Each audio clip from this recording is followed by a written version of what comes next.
My Love of Life Energy is a podcast created by Anna Scott. Anna knows that every human being sees life uniquely. In this podcast, she will talk to people and learn from them. These conversations are to shine the brilliance of each human being she speaks to. Join her. After each exploration, you will expand on your insights and see truth and beauty. Good morning, good afternoon, and welcome to my podcast, My Love of Life Energy. And this is another one of my series on stories from the Muses. And today I get the great privilege and honor of working with the one man who chose to write about music with Milledge. And so it's a delight to have you here and speaking with you. Thank you for being on the show. Oh, thanks, Anna. It's lovely to be Yeah, here. I'm curious. How did you fall into start writing? Jules Swales and the method writing into this. Yeah, well, it's kind of Jacqueline's fault. So, I guess if you haven't yet, you'll be interviewing Jacqueline, and she's we worked together in prisons. And so we were away together kind of 3 days a week for quite a long patch of time. And we used to talk in the evenings, and she told me about how much she was enjoying Jules's classes. So eventually she wore me down, and I had to go along and find out what she was talking about. And of course became hooked quite quickly. It fitted in so well with the way that I saw the world, you know, that I didn't have to effort it too much. It just came to me. There was initially with the classes, there was that kind of really uncomfortable feeling about exposing yourself in front of other people, you know, when you're writing. And I kind of struggled through that a little bit. But after a while, I really got into that idea that I could sit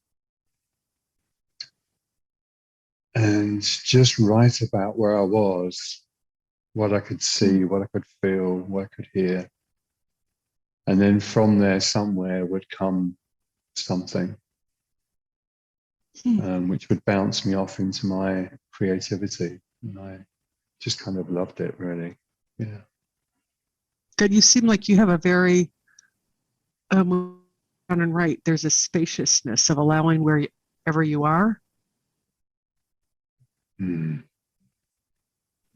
It's so funny I've been doing this for about 3 years now. I could be wrong, it could be longer.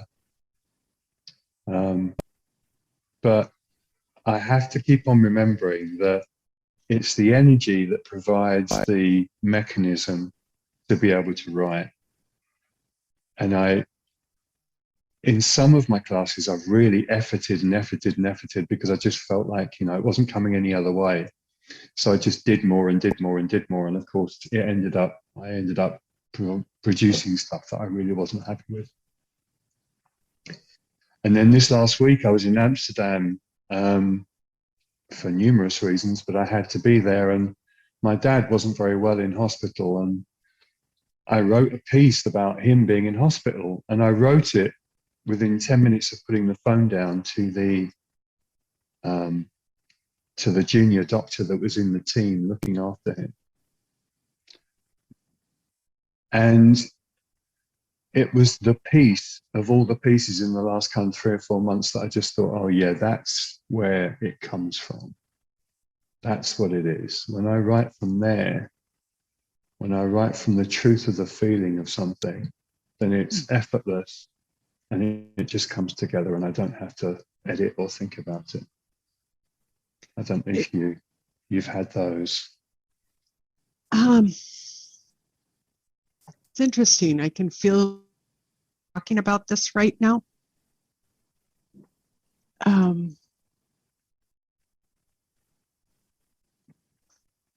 can feel what you're talking about, but what I saw this last week, Al, was that I struggled a lot with the writing. I'm writing dark, and you've actually been in my mind because I was in your class when you Wild, Dark, and Passion. And that is a course in it. And I struggled with it throughout the week, but I realized in the struggle, like, that was the energy I was in. And then through the struggle, something came that was brilliant. But I don't know what I'm saying, but like, I really saw that, like, the energy sometimes is me in the struggle, and there's nothing wrong with that. But I had a lot of thinking about it because I prefer the flow energy. I don't know if that makes sense at all. So are you saying that you kind of wrote the struggle this week? I wrote in the struggle, like I kept at it and I kept struggling with it. And I'm like, nope, that, like, I could just feel nothing was completing. But then what I saw would happen, because I didn't diminish the struggle, I just stayed in the writing, that something came. And so I'm wondering if that's what happens. Yeah, you might be right. I mean, from my experience this week, I took that feeling of that whoosh of emotion that I felt when the doctor said what she did to me, and I just decided to write from there. You know, I was struggling to write because I was thinking about my dad, and I was in the kind of the logistics of being away and him being in hospital, and what was I going to do and how was I going to manage and all of that. But of course, what that conversation with her did was just took me into the pain and emotion of him being vulnerable in another country. And I wrote from there. So if that's what you're saying too, then it poured out of me. And I've never quite had that experience before. I've always, I tip in and out of the intellectual when I'm writing. But it poured out of me this week, and I was just really grateful to have that experience. Yeah. It's like I just see the trust of that experience. Yeah.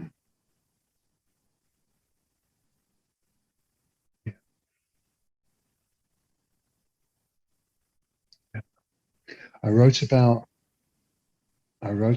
how my relationship with him as a kid had this kind of real connection of love, something that I've lost with him getting frail and elderly, and me feeling like I have to be responsible and all of that. So much of that has been lost in all of those logistics. And I really just wrote from that time when he was the best dad in the world. and I was this little kid that just needed the best dad in the world, And that was just, even now I can feel myself. It doesn't matter what I wrote. It just it was just writing from that feeling of all of those, beautiful life lessons that he gave me way back then that probably still have a profound effect on my life now. What I love about writing and what you're pointing to is that you do write from the feeling. And when you're there, like, the feeling of the love of your father is so alive in this moment.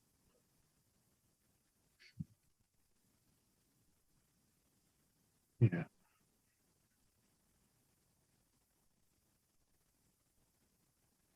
I'm so privileged to have learned this new way of expressing how I feel about people in the world. And I think pointing to what you said just now is not being put off when it gets sticky or difficult, or I don't want to write, which is quite a lot. you know, it's just so funny because like we don't want to write, but what I've seen in your writing, my experience is that Jules always says, you know, we're never glad, we don't want to write, but we're always glad because we touch those parts of ourselves. And in your writing, it's been breathtaking because to me, you've revealed yourself on the page and you felt all the parts of what it means to be a human being.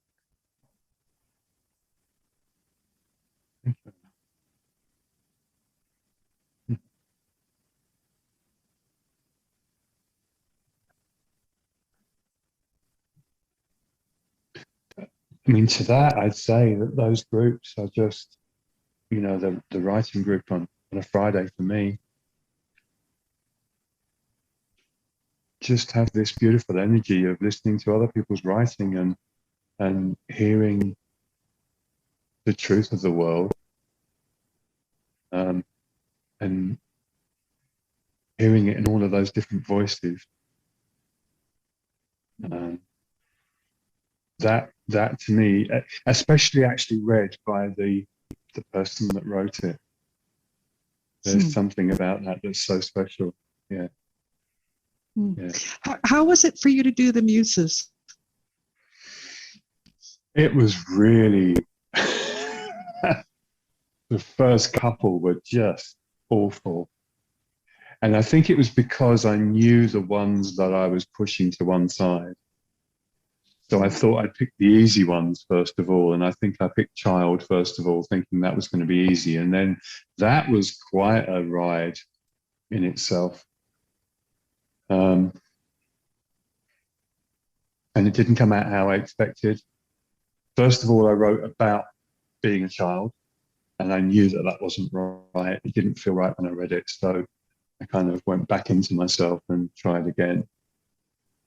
And I think actually, I haven't read a lot of my pieces again recently, but I think I wrote about kind of fatherhood because that made sense to me at the time, to write from the child muse, feeling like I was being kind of looked at from above, if that makes any sense.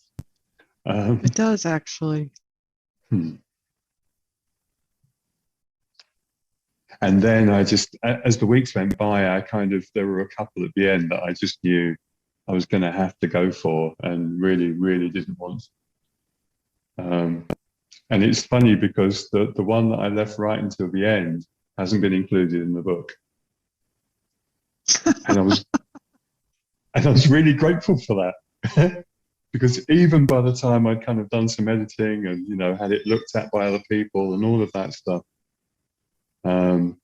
I just didn't feel right.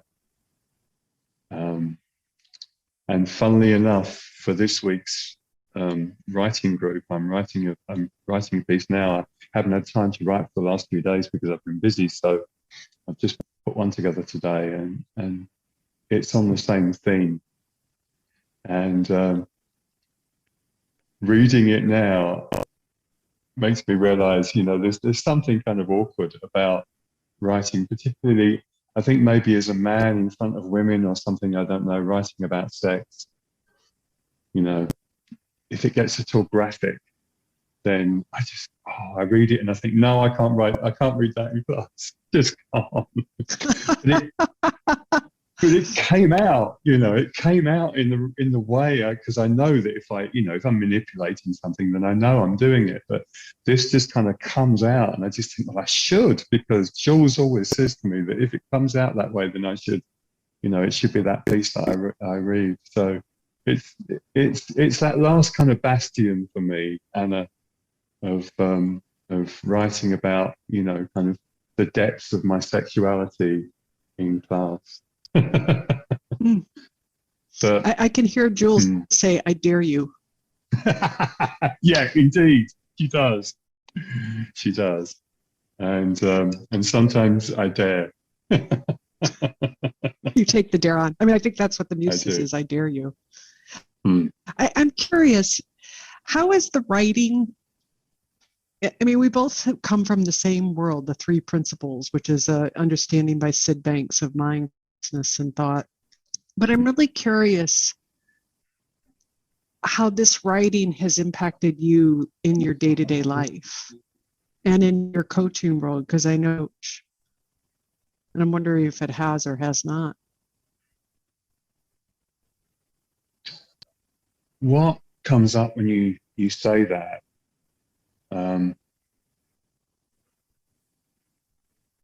When I first started writing, I used it like kind of, Julia Child's daily pages, that kind of thing, and I started writing about all of the things that had happened to me when I was a kid and then through teenagehood and all of that stuff. And then at some point, it shifted.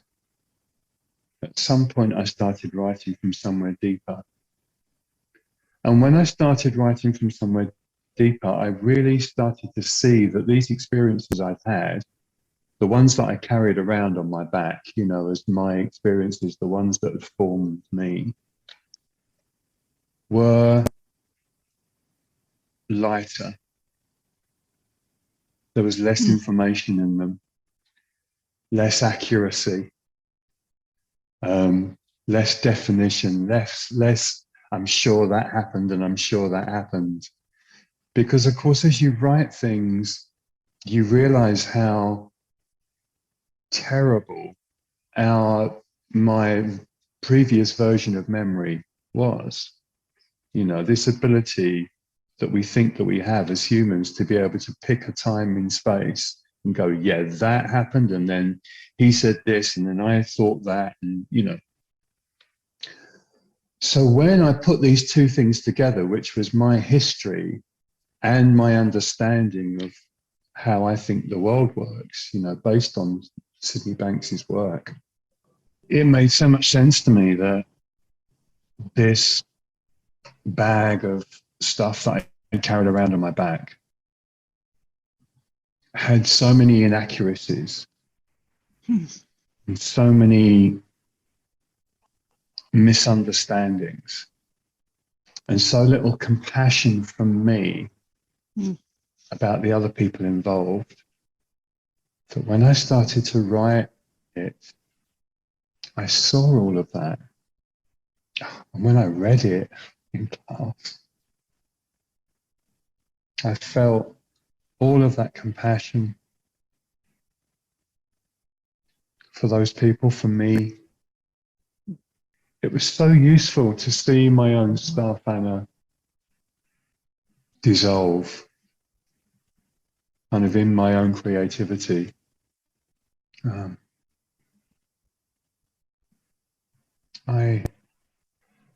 It's a gift. It's an enormous, enormous gift.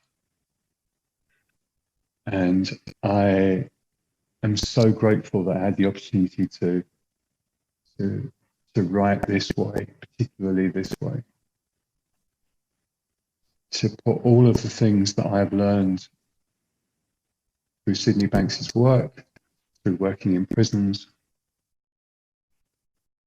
put all of that to the test by seeing all of my stuff reflected in that understanding.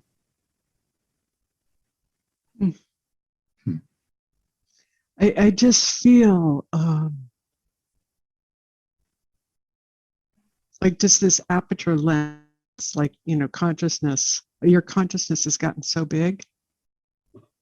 Passion, like this light of compassion just streaming down on all the events that happen through it. Yeah. I remember the first time it happened. I wrote about something that happened to me as a kid. And I read it in class, and it made me cry. And then I read it again afterwards, and I just thought, wow, that's a really good piece of writing.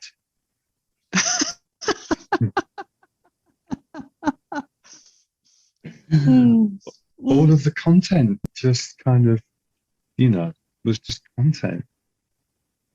Thought, wow, that's, and it's so funny that was my biggest, my darkest thing that I carried around all of that time. And as soon as I wrote about it and, had people say lovely things about it in class, and all of that, I thought, oh, okay, let's look at a piece of writing. And from that moment on, I realized that I could have compassion for anybody and anything. Oh, and God. it's funny, I knew that, right? Because I work in prisons, so I work with guys that have done really terrible things. And they'll tell you that they've done them. And I'll be compassionate to that man because I just, in that space that I'm in prison and with the group of beautiful people that I go in with, it feels easy to be compassionate towards people in there. But I didn't want to test that with my own stuff. Yeah. So the writing has done that. It's given me that gift of testing all of these things. Because I guess that when you sit and you write, this stuff comes out, and some of it has just so many elements of truth in it. You just, it's kind of, oh.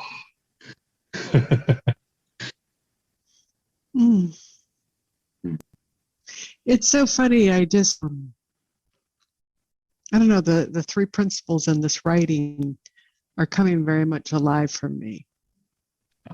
Because I just see the dance. I mean, I just see mind, consciousness, and thought through you right now. And like you become the awareness of it. And of that awareness is compassion. And so it's like your compassion muscle seems like you've done a lot of great push-ups of compassion. Well, I certainly haven't done any the other time. Oh, I tell you what, I'll take these over the others any day of the week. I think you're absolutely right. Yeah. Yeah.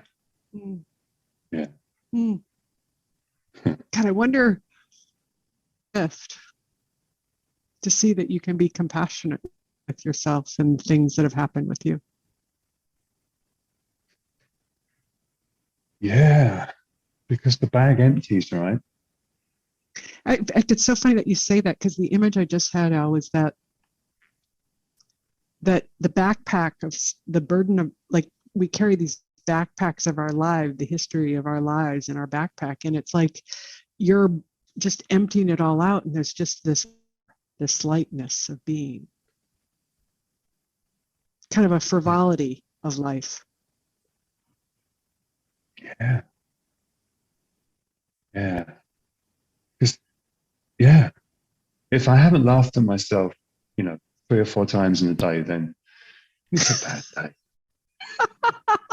Oh, I love you. Oh my God. Because I walk around and more of that, please. My little kind of jaw muscle starts to, because I'm thinking about something that I need to fix, and then I just, oh, you idiot, and I say it with, joy and compassion, but it's my little thing to myself. There's nothing you can do about it, and it's so much that the feeling of that is just so easy, and it's made my life a completely different place to live.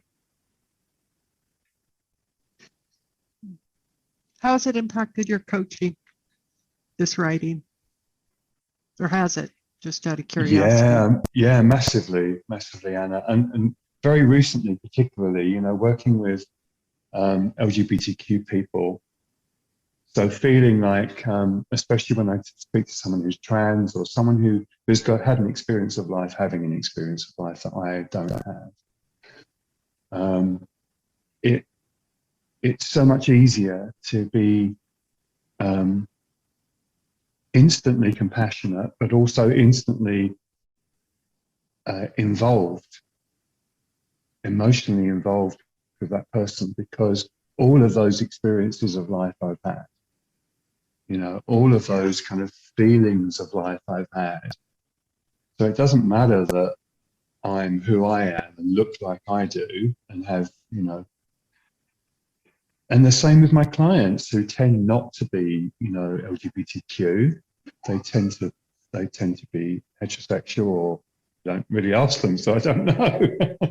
But they usually come because they're struggling at work, or they're struggling in their relationship, or whatever. I work with HR departments at the moment, a couple of HR departments at the moment, and